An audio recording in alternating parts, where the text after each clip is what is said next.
Alors nous démarrons le premier bulletin, Ibou Diouf, Cheikh Tidiane, c'est l'absent le plus présent aujourd'hui. Les opérations de sécurisation en Casamance, l'armée ratisse large. Exactement, et nous allons parler donc du deuxième jour de ces opérations de sécurisation menées par l'armée sénégalaise. C'est dans le sud du pays, une base du MSDC donc est tombée. Il s'agit de la base de Tampidou, située à la lisière de la frontière avec la Gambie. Dans le même sillage, les populations de plusieurs villages environnants ont fui les hostilités, se réfugiant ainsi à Kampanka, comme vous le voyez sur ces images. Nous y reviendrons plus largement dans nos prochaines éditions. C'est donc une information, Sokhna Fati, de notre confrère Boubacar Diassi, Ziguinchor. Restons toujours dans la zone du sud pour parler de cet émigré d'origine bissau-guinéen qui a tenté d'assassiner deux de ses cousins à Goudomp. Ils sont gravement blessés et est évacué à l'hôpital. Le jeune immigré s'est ensuite réfugié dans le fleuve pendant plusieurs heures. Il a été encerclé par les forces de l'ordre. Nous dit Bakary Conté, les images de Khalidiane. Un immigré du nom de Jacques-Jean Mendy a tenté de tuer deux personnes à l'auberge royale Le Fromager de Goudomp. Après avoir raté ses cibles avec son pistolet, il a usé de son couteau pour blesser le gérant de l'auberge et un autre agent qui sont tous ses cousins. Ils ont été gravement blessés et évacués au district sanitaire de Goudomp. L'immigré a même mis le feu dans les locaux et tout le matériel a été complètement calciné. Après ces actes, il a pris la fuite pour se réfugier dans le fleuve. Il a été encerclé pendant plusieurs heures par les forces de défense et de sécurité. C'est aux environs de 15 heures qu'il a été finalement accueilli par la gendarmerie. Il est présentement évacué à l'hôpital régional de Ziguinchor et il sera ensuite présenté devant le procureur de la République.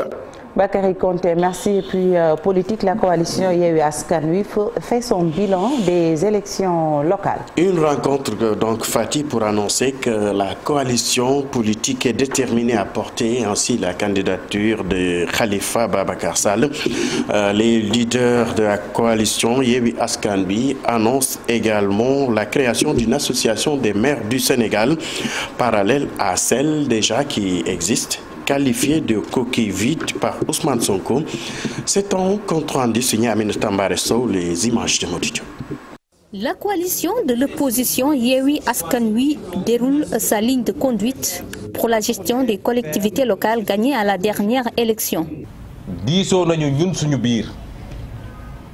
Nous, leaders de Yewwi Askan Wi, nous nous sommes concertés pour créer une nouvelle association des élus locaux. L'association des maires du Sénégal n'est pas crédible. Elle est au service du président Macky Sall.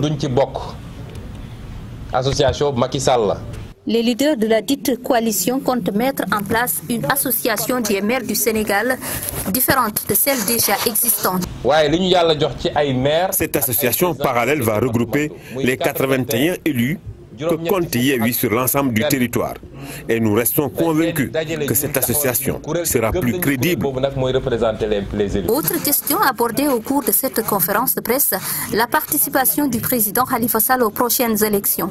Nous allons aux législatives prochainement, dans 4 ou 5 mois.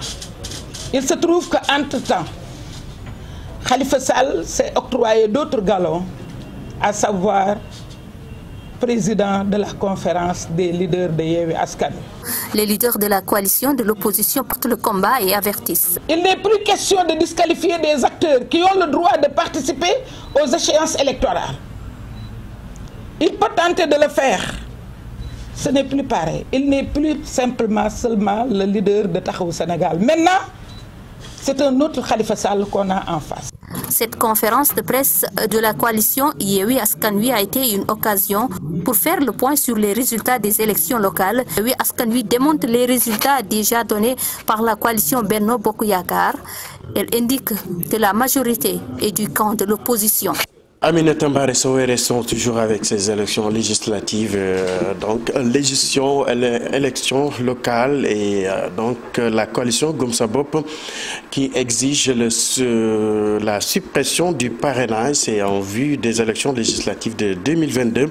Ils étaient en conférence de presse hier. Le mandataire Khalidou Niasse, mandataire national de la coalition, invite toute l'opposition sénégalaise à s'ériger en bloc pour lutter contre le parrainage qu'il considère comme une forme de pression. Le mandataire d'ajouter que ce rejet du parrainage est légitimé par l'arrêt de la Cour de justice de la CEDEAO auquel le Sénégal doit se conformer en tant que pays membre. Bougane Gueye Dany et compagnie ont donc décidé de saisir aujourd'hui la CEDEAO et les institutions internationales pour dénoncer ce qu'il appelle l'entêtement et la dictature dont fait preuve le gouvernement sénégalais.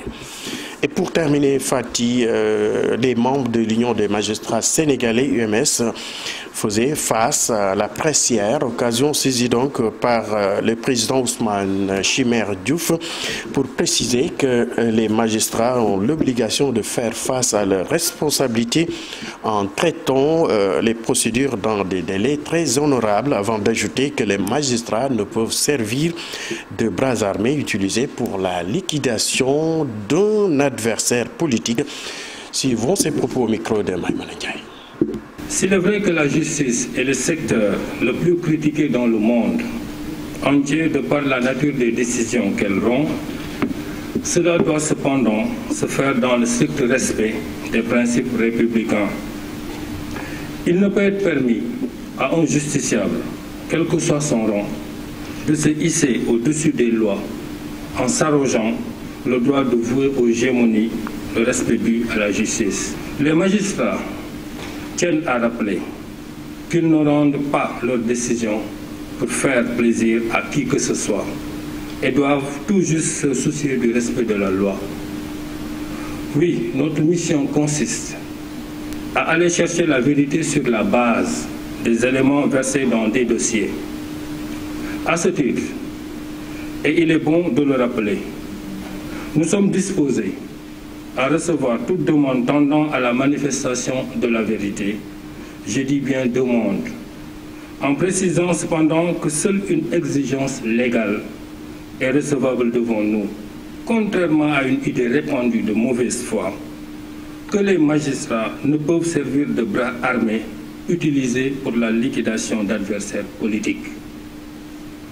Il appartient à tout citoyen poursuivi de se défendre librement et de ne pas croire cependant que la politique est une cause d'irresponsabilité pénale. Un magistrat, c'est son dossier et rien d'autre. Alors, Fatih, c'était tout pour cette version française. On se retrouve dans un instant pour le Wolof. Merci beaucoup, Ibou Diouf. À tout à l'heure, alors, pour la version Wolof. Tout de suite, les actualités internationales avec Fatou Kiné Deme.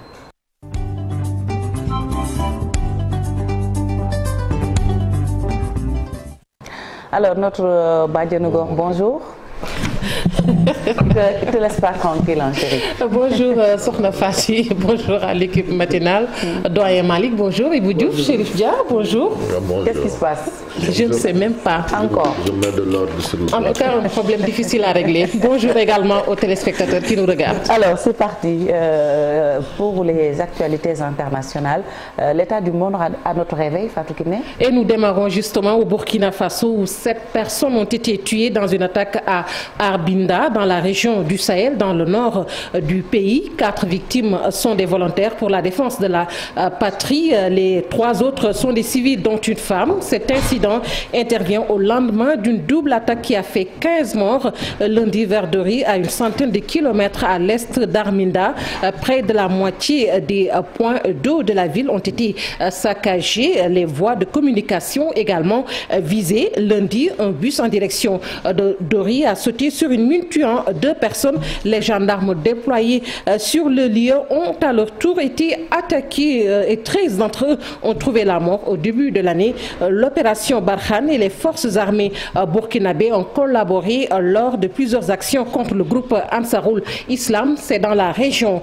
En Centrafrique, Maxime Mokom, chef d'un groupe armé anti-Balaka, remis à la Cour pénale internationale. Maxime Mokom, suspecté de crimes de guerre et de crimes contre l'humanité qui auraient été commis à Bangui et dans d'autres localités de la République centrafricaine en 2013 et 2014.